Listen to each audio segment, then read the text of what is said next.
दोस्तों, कैसे हैं आप सब। आप सभी को याद, प्यार एवं नमस्ते।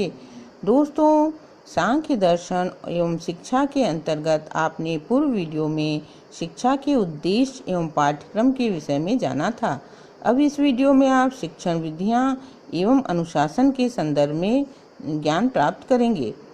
दोस्तों, सांख्य के अनुसार यथार्थ ज्ञान को प्रमा कहते हैं, अर्थात वही ज्ञान सत्य होता है जिसमें बुद्धि की वृत्ति वस्तु के रूप को सही ढंग से प्रकट करती है। प्रमा त्रुटि रहित, गुण युक्त एवं भ्रम रहित होती है। ज्ञान को प्राप्त करने में 3 तत्वों का प्रयोग होता है। पहला है प्रमाता अर्थात ज्ञाता, जो आत्मा या पुरुष है तथा चैतन्य स्वरूप है। द्वितीय है प्रमेय अर्थात ज्ञेय विषय, और तीसरा है प्रमाण अर्थात ज्ञान प्राप्त करने का साधन। सांख्य दर्शन में 3 प्रकार के प्रमाणों का उल्लेख मिलता है: प्रत्यक्ष, अनुमान एवं शब्द। इन्हीं तीनों प्रमाणों को हम सांख्य दर्शन के अनुसार शिक्षण विधि के रूप में वर्णित कर सकते हैं। तो पहली विधि सांख्य दर्शन के अनुसार हुई प्रत्यक्ष विधि। प्रत्यक्ष ज्ञान में इंद्रिय, मन, बुद्धि तथा आत्मा चारों ही क्रियाशील रहते हैं। प्रत्यक्ष के भी 2 भेद बताए गए हैं। पहला है निर्विकल्प, दूसरा सविकल्प।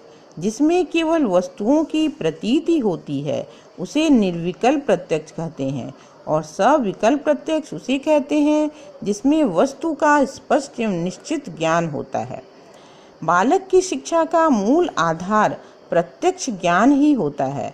वस्तु का ज्ञान इंद्रिय संपर्क से होता है और उसका किसी शब्द के साथ तादात्म्य स्थापित कर दिया जाता है।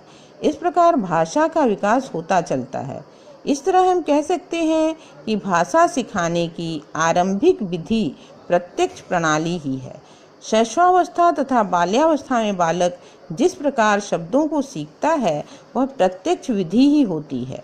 आरंभिक कक्षाओं में गणित सिखाने की प्रणाली भी प्रत्यक्ष प्रणाली होनी चाहिए, क्योंकि अंकों, संकेतों तथा आकृतियों आदि का ज्ञान जब तक इंद्रिय संपर्क से प्राप्त न किया जाए तब तक गणितीय बोध नहीं हो पाता और न ही गणितीय संकेतों की समझ आ पाती है। इसी तरह प्रकृति विज्ञान, भौतिक विज्ञान, रसायन विज्ञान, जीव विज्ञान आदि का अध्ययन भी बिना प्रत्यक्ष के असंभव है। सामाजिक विषयों में भी प्रारंभिक कक्षाओं में यथासंभव प्रत्यक्ष वस्तुओं, घटनाओं आदि का अनुभव प्रदान करने का प्रयत्न करना चाहिए। प्रत्यक्ष का एक प्रयोग दृश्य श्रव्य सामग्री का उपयोग है। इतिहास की घटनाओं, भौगोलिक परिस्थितियों, सौर मंडल, संविधान, प्रशासन, संचार व्यवस्था आदि को यद्यपि शाब्दिक प्रणाली द्वारा पढ़ाया जाता है, परंतु श्रव्य दृश्य की सहायता से इनका प्रत्यक्षीकरण करवाया जा सकता है। सांख्य के अनुसार दूसरी विधि है अनुमान विधि, जिसमें ज्ञात विषय के आधार पर किसी अज्ञात विषय का किसी हेतु के माध्यम द्वारा अनुमान लगाया जाता है, वह अनुमान विधि है। प्रत्यक्ष विधि से जो ज्ञान बालक को देना संभव न हो अथवा सरलता से न दिया जा सके, उसके लिए अनुमान विधि का प्रयोग किया जाता है। जैसे भाषा के अध्ययन के संदर्भ में अर्थ निकालना, परिचित शब्दों के आधार पर नवीन शब्दों का ज्ञान देना, वक्ता के भाव को समझना, लाक्षणिक अर्थों की प्रतीति करना आदि कार्य अनुमान विधि द्वारा ही संपन्न होते हैं। गणित पढ़ाने की सबसे प्रचलित विधि, जिसे संश्लेषण विश्लेषण विधि कहा जाता है, वह इसी अनुमान विधि का रूप है। विज्ञान विषयों में भी प्रत्यक्ष एवं अनुमान विधियों का मिश्रित उपयोग किया जाता है।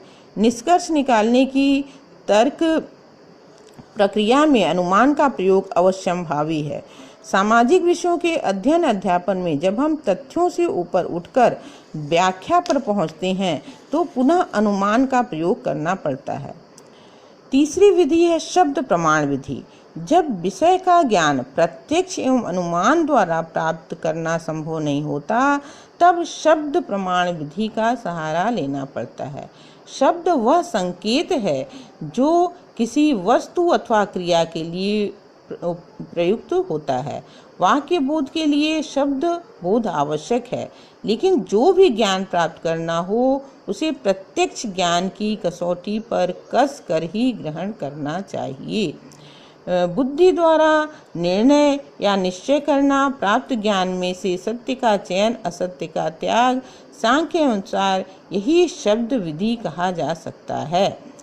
प्रश्नोत्तर, व्याख्यान, पाठ्यपुस्तक, कक्षा अध्यापन, विचार विस्तार, व्याख्या आदि विधियां शब्द प्रमाण के अंतर्गत ही आती हैं।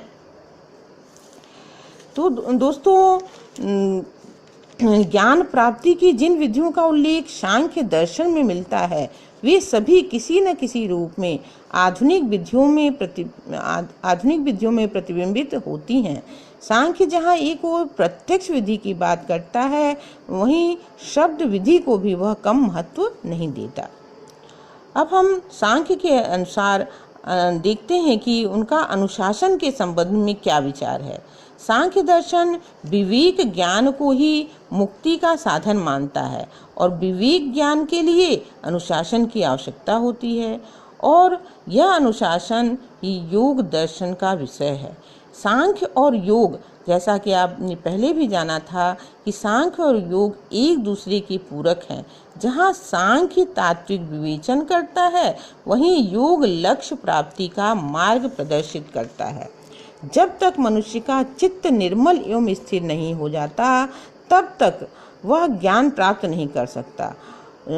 शुद्ध हृदय तथा शांत मन से ही ज्ञान की साधना संभव है, और योग इस प्रकार का साधन है जिससे तन और मन दोनों शुद्ध और स्थिर होते हैं।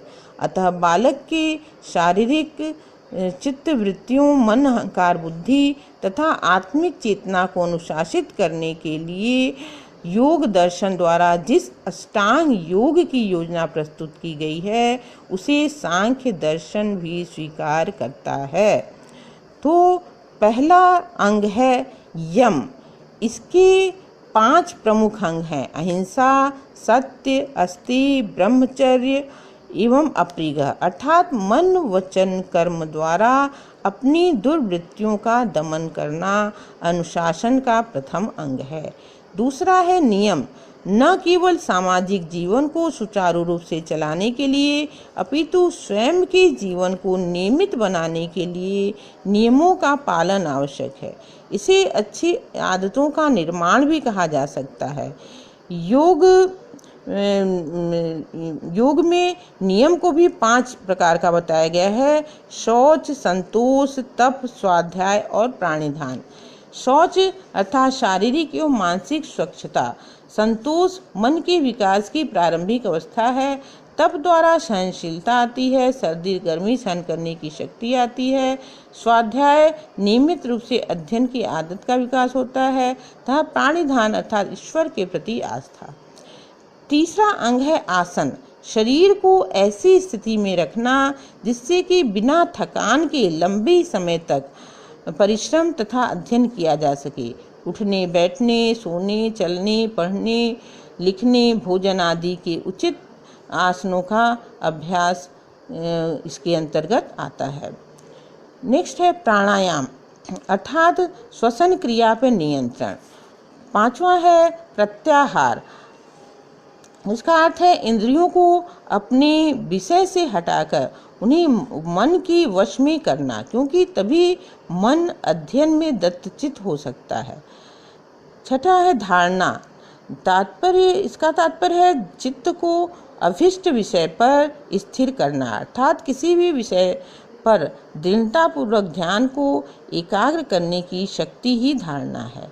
7वां है ध्यान अर्थात ध्येय वस्तु पर निरंतर मनन। 8वां है समाधि। इस अवस्था में मन ध्येय विषय में इतना लीन हो जाता है कि वह उसमें तन्मय हो जाता है और उसे अपने आप का भी कोई ध्यान नहीं रहता। यही दार्शनिक, योगी, वैज्ञानिक एवं साधक की चरम परिणति होती है। तो दोस्तों, आपने सांख्य दर्शन के अनुसार शिक्षण विधियों एवं अनुशासन के संदर्भ में जाना। दोस्तों, आप योग दर्शन का जो अष्टांग योग है उसके बारे में मैंने यहाँ संक्षिप्त में वर्णन कर दिया है, क्योंकि विस्तार से मैंने योग दर्शन की वीडियो बनाते समय बताया है। अगर आपको विस्तार से जानना हो तो उन वीडियोस को अवश्य देखिएगा, सुनिएगा। तो वीडियो कैसा लगा आप अपना व्यूज़ अवश्य दीजिएगा और लाइक शेयर अवश्य करिएगा, तथा चैनल को अगर अभी तक सब्सक्राइब नहीं किया है तो अवश्य कर लीजिएगा। धन्यवाद धन्यवाद धन्यवाद।